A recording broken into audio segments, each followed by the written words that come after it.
Bienvenue dans cette vidéo présentée par le navigateur. Le monde change, nos façons de vivre changent, nos vies sont impactées par des phénomènes que nous ne contrôlons pas. Nous, le peuple. La guerre en Ukraine, les prix des biens et des services qui augmentent, les pénuries d'essence, les coûts de l'énergie qui explosent, les taux d'intérêt qui remontent. Comment ça se fait que le monde autour de nous ne fait que de changer? Et nous, ne nous en apercevons pas. Le navigateur est là pour vous emmener en route pour décrypter l'actualité de ces derniers mois. Tout d'abord, la guerre en Ukraine. Cela fait quelques mois maintenant qu'elle a commencé.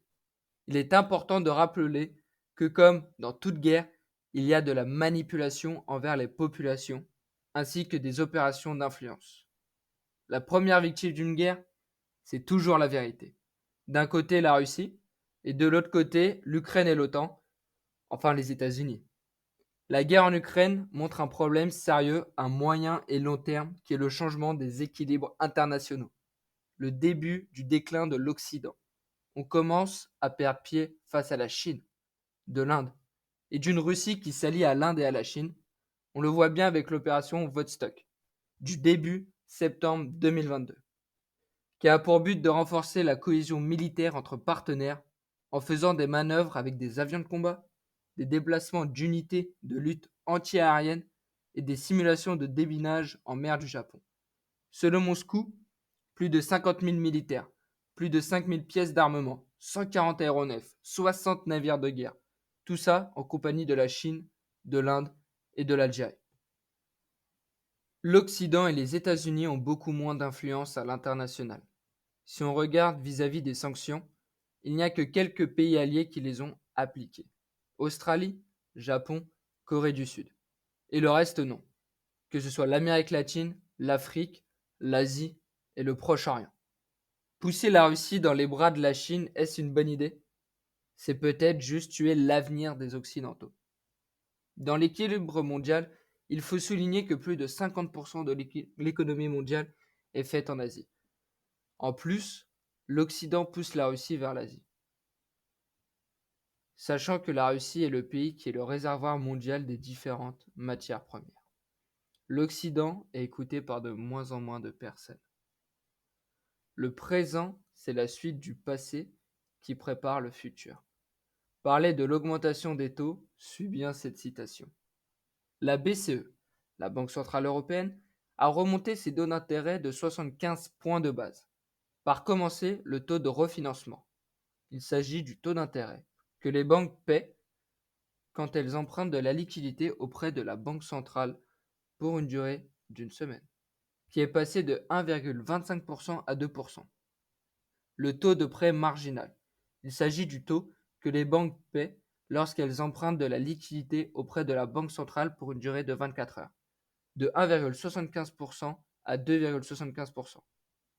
Ainsi, le taux de facilité de dépôt représente l'intérêt que les banques perçoivent lorsqu'elles déposent des liquidités pour 24 heures auprès de la Banque centrale, passant de 0,75% à 1,50%. Le président de la Banque centrale européenne n'exclut pas que les taux continueront de remonter. On peut se demander, nous, quand est-ce que les taux vont arrêter de grimper? Sûrement quand l'inflation stagnera, ou du moins baissera. Car aujourd'hui, l'inflation est de plus en plus importante au fil des mois, avoisinant les 10% dans l'UE, 13% en Belgique, 11% en Allemagne, 9% en Espagne et 7% en France en octobre. L'augmentation des taux va avoir pour vocation d'augmenter les coûts d'endettement des ménages. Le taux de facilité des dépôts va pousser les banques à mettre de côté leurs liquidités, plutôt que de les prêter, car elles vont toucher des intérêts sans prendre de risques. Il y aura moins de crédits accordés aux agents économiques. Si on suit la logique des crédits, qui reste l'un des mécanismes fondamentaux de la vie économique et de la croissance, si on ferme le robinet du crédit, alors il y aura peut-être effet inverse. La BCE doit fermer le robinet du crédit afin de lutter contre l'inflation. La BCE veut s'attaquer au crédit, sauf qu'elle dessert la vis du crédit au secteur public. car de nombreux États irresponsables continuent de s'endetter massivement, mais la resserrent dans le secteur privé. On exige aux citoyens de se serrer la ceinture alors que les politiques peuvent dépenser sans compter. En effet, la Banque centrale européenne a littéralement décidé d'étouffer financièrement le secteur privé afin d'assouplir les conditions de financement du secteur public. Car dit augmentation des taux, dit que le coût de remboursement de la dette augmente. En s'endettant massivement depuis des années, de nombreux États verront le poids de la dette augmenter fortement. C'est un peu un vol massif consistant à sanctionner les citoyens afin de garder la tête des États hors de l'eau. Sauf que l'État, c'est nous. Les citoyens, ne l'oublions pas. On peut voir la sensibilité d'une économie à la variation des taux. Petit exemple. La France a une dette de 3 000 milliards d'euros, soit 115% de son PIB. Et l'année prochaine, pour le budget 2023, l'État va dépenser 480 milliards d'euros pour, écouter bien, 345 milliards de recettes, soit une différence de 135 milliards de plus, tout en sachant que le budget a été passé avec un 49.3. Toutefois, il est important à noter que dans le budget prévu par le gouvernement, il prévoit les taux indicatifs des bons du Trésor et OAT, obligations assimilables du Trésor, à 10 ans, avec des taux entre 2,6 et 2,9%, ce qui est très largement sous-évalué vu les conditions actuelles.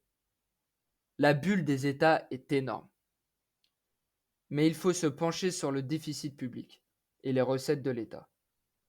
Un revenu de 345 milliards d'euros pour un déficit de 135 milliards d'euros. L'État est donc dans une situation où on peut dire qu'elle est plus endettée proportionnellement que les personnes interdites bancaires ou fichées à la Banque de France. Sauf que les États ne payent jamais leurs dettes. Ils la font rouler. Qu'est-ce que ça veut dire repousser ses dettes ou la faire rouler? C'est quand une obligation arrive à son terme, ils en émettent d'autres, et ainsi de suite. Ils payent juste les intérêts. De ce fait, si les États ne trouvent pas de nouveaux créanciers pour faire rouler la dette, alors là, il y a un gros problème. Tout s'effondre. Pourquoi on est arrivé là? Car l'État s'endette pour financer des dépenses de plus en plus importantes. Ce qui devient dangereux, c'est quand les investisseurs commencent à s'inquiéter de la situation économique et financière d'un pays avec l'augmentation des taux d'intérêt et du renforcement du dollar face à l'euro, par exemple. Avec l'augmentation des taux, donc augmentation des intérêts, ce qui se traduit par une augmentation du poids de la dette. Tous les États occidentaux sont devant le fait accompli, qu'on finit toujours par payer son dû, et que cela va faire mal aux finances publiques. Ce qui change des années antérieures, c'est l'intervention des banques centrales pour venir à la rescousse des États. Avec leurs interventions, la masse monétaire a explosé, ce qui a rendu les rentiers en PLS. Il faut mettre le plus de distance possible entre vous et ce système malade. Trouver des alternatives, comme mettre une partie de son épargne en dehors de la zone euro, s'intéresser aux francs suisses, à la couronne norvégienne, ou se tourner vers les crypto-monnaies comme le Bitcoin. Parler de Bitcoin peut aussi répondre à de nombreux problèmes, comme être une solution en pleine guerre économique. Oui, oui, cela existe bien aussi. Certes, c'est différent de la guerre conventionnelle, mais la guerre économique est bien présente aujourd'hui. C'est un processus et une stratégie décidée par un État dans le cadre de l'affirmation de sa puissance sur la scène internationale. Elle se mène par l'information sur les champs économiques et financiers, technologiques, juridiques, politiques et sociétaux. C'est tout simplement l'utilisation des moyens déloyaux et ou illégaux pour préserver ou conquérir un marché en temps de paix ou de guerre. Recours à la violence dans le champ économique. Financier, via la guerre des monnaies. Par exemple, la Chine, la Russie veulent se dédollariser ainsi que d'autres pays d'Asie, car ils en ont marre de la dépendance de leur État vis-à-vis du dollar. Comment les Américains vont percevoir cela? Et si le dollar perdait de sa suprématie? Quelle monnaie serait l'alternative? Peut-être une future monnaie issue des BRICS. Technologique, comme le scandale Alstom. C'est un des plus grands conglomérats industriels français, présent dans l'énergie, le nucléaire, le ferroviaire, les transports. En 2015, la branche d'Alstom Power se fait racheter par General Electric, le géant américain, afin d'acquérir la technologie des turbines Arabelle, qui est un joyau de la technologie française. Juridique, avec l'exemple des lois d'extraterritorialité américaine, Cloud Act, Patriot Act, qui est une loi votée après les attentats du 11 septembre visant à rendre les services de renseignement encore plus puissants dans le domaine du terrorisme, mais aussi dans le domaine économique. Sociétaux, avec l'exemple de l'eau. D'ici 2025, 2 tiers de la population mondiale vont vivre dans des régions où l'eau douce sera rare. En 2040, la majorité de la population mondiale ne pourra plus satisfaire ses besoins en eau, relève l'ONU. Des pays seront amenés à faire des guerres économiques ou militaires à d'autres pays. Politique, qui est un secret pour personne, où ils reçoivent tous les types d'arrangements en contrepartie de faire voter des lois visant à favoriser certains lobbies, par exemple. Pour faire un lien avec l'affaire Alstom, et un petit exemple, les Américains ont fait pression sur les dirigeants d'Alstom, afin d'avoir un levier de pression pour pouvoir acquérir la branche d'Alstom Power, et ainsi mettre la main sur les brevets des turbines Arabelle, qui est le joyau de la technologie française. Comment ont-ils fait pression? En obtenant des quantités de données importantes illégalement, via les lois d'extraterritorialité, venant de l'entreprise Alstom. Et suite à ça, ils avaient un levier de pression sur les dirigeants grâce à ces informations. Autre exemple, les embargos. Ce sont des formes de guerre économique. Prenez l'exemple connu de l'embargo des États-Unis sur Cuba en 1962. À cause du rapprochement de Cuba et de l'Union soviétique et la crise des missiles, les États-Unis ont fait un embargo commercial et financier, mais aussi contre les médicaments, certaines denrées alimentaires, des matières premières, gel des actifs de Cuba aux États-Unis.